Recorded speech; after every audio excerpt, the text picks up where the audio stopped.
it's a very sinister group called Operation 40 that has been active since the early 1960s as a group of assassins, and they've been very busy, and they're active to this day. They're old gentlemen, but they're active to this day, also educating new assassins and new people how to commit terror acts. And Hmm. Out of all the conspiracies that you've investigated, which one stands out as the most bizarre, or the most incredible? I think they got, like, if we're talking about from their point of view masterpieces, Yeah. it would be the JFK assassination and 9/11. Hmm. These two stands out because of the complexity of them. And the absolute worst ones are the ones coming up now on a regular basis. They're so, I don't know if they're running out. I think they're getting very stressed for time because there's such an awakening going on. So it's low budget. They're even using actors nowadays. So it's actually staged event, like the Boston bombings, the Sandy Hook, the Aurora, the London beheading. They're not even happening. They're actually using actors, which is incredible, but it's perfect for someone like me because once you see how sloppy it's getting now, it used to be like 9/11 and JFK.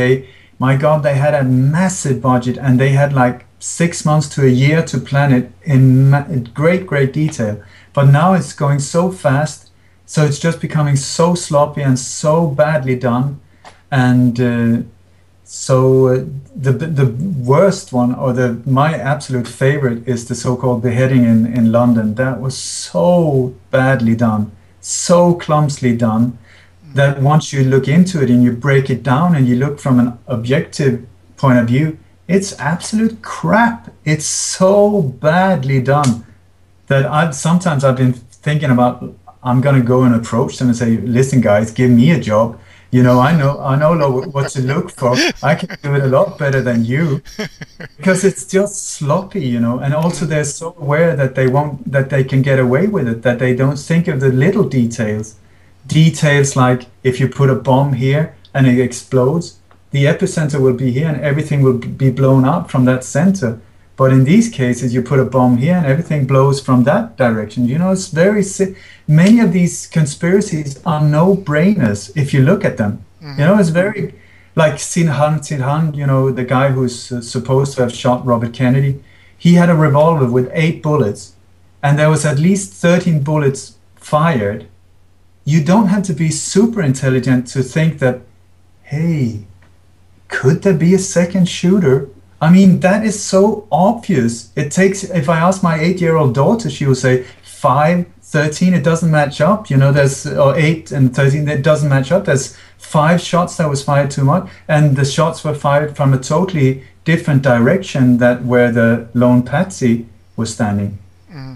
It's the same with 9/11, the plane that so-called hit the Pentagon. What did they say? There's a massive 747 or 757 that was supposed to have hit the Pentagon, but the hole is the size of this, which makes total sense of a missile, but not a plane.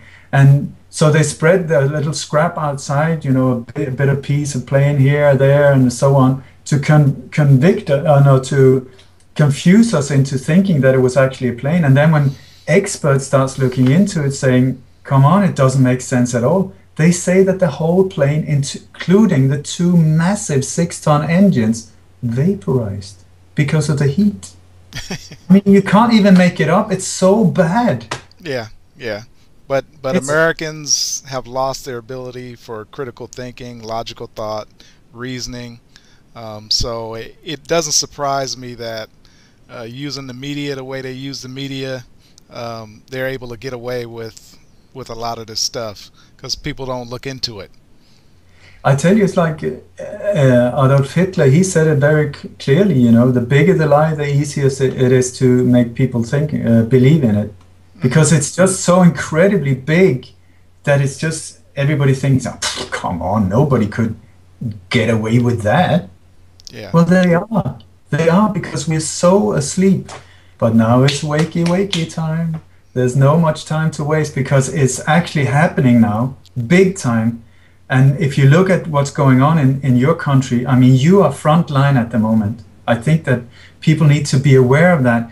And you are on the front line for the rest of the world, because your country is the only country where the population is armed, which makes a massive problem for this global elite, because that is also why they arrange all these mass shootings so that you will be pumped with the information that it's the guns, you need to give away your guns, put down your guns, they are the problem. That's why they orchestrate all these mass shootings. But they're staged events, they're not even happening, and all of them are inside jobs. Over all of these years that I've done this, I mean, it's a lifetime, you know, it's a lifetime. I don't think I've encountered one real terrorist. They're all inside jobs. And that is so important to find out.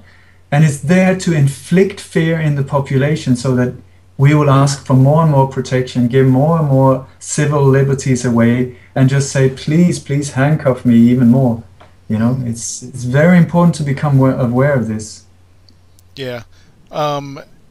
I first heard you speak on Orion Talk Radio. You did a nice, excellent interview with Orion last week. And in it, you had a message for law enforcement people, police officers. I wanted you to talk a little bit about that while we still got time. I'm very happy to do that, because the thing is that we need to inform ourselves what is going on, and especially you. Now I'm looking at people in uniform. You have to inform yourself whose agenda you are working for, whose agenda you are serving. And also that, if I quote myself, there's no honor in terrorizing your own population, your own people. The agenda behind this is an agenda that will take you out and your kids and your families when they don't need you anymore. You have to inform yourself what is going on. You think that just because you have a badge and a nice uniform and now you can pay your mortgage and all of these things are great. They are not, unless you do your job. And your job is to serve the people, to protect the population, protect them from attacks from the outside. At the moment, there's like an invisible, or very visible if you want to open your eyes, war going on, and it's going on against the population.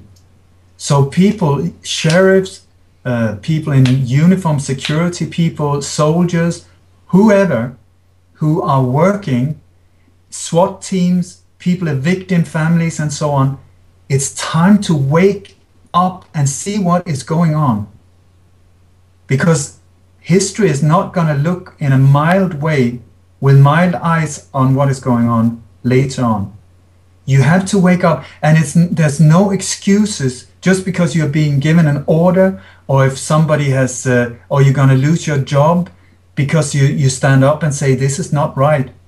I'm not going to violate other people just because you tell me to. We need to wake up, and we need to stop this, because in the background, the agenda being pushed forward is by greedy banksters who could not care less about you. They see you as an empty uniform, and the second you are not usable for them, you're out. It doesn't matter if you're a general or if you're on a lower level or SWAT team or whatever, and you think you're really good at what you're doing. Great. But wake up and see who you're doing, because you're being duped with so many beautiful words, and especially soldiers, which is so tragic when you look at it. I mean, soldiers who go into the army thinking that they're going to do a good thing, they're going to fight for liberty, they're going to liberate other countries and fight for freedom and democracy. It is absolute bullshit. There's no truth in that at all.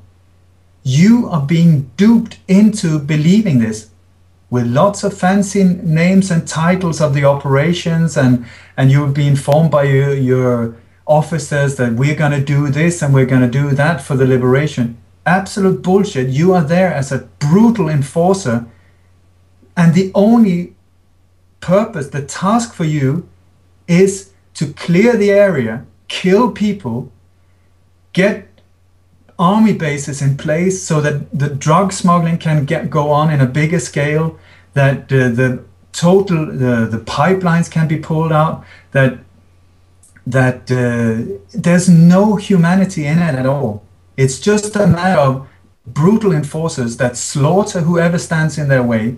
And this is also why so many soldiers, it's so tragic when you see it, finds themselves in a situation overseas or wherever, thinking that they were going there to do a beautiful, heroic thing, and then they see themselves shooting children and women and all of these things, and they've got blood on their hands for the rest of their life. Their soul has been soiled with these actions.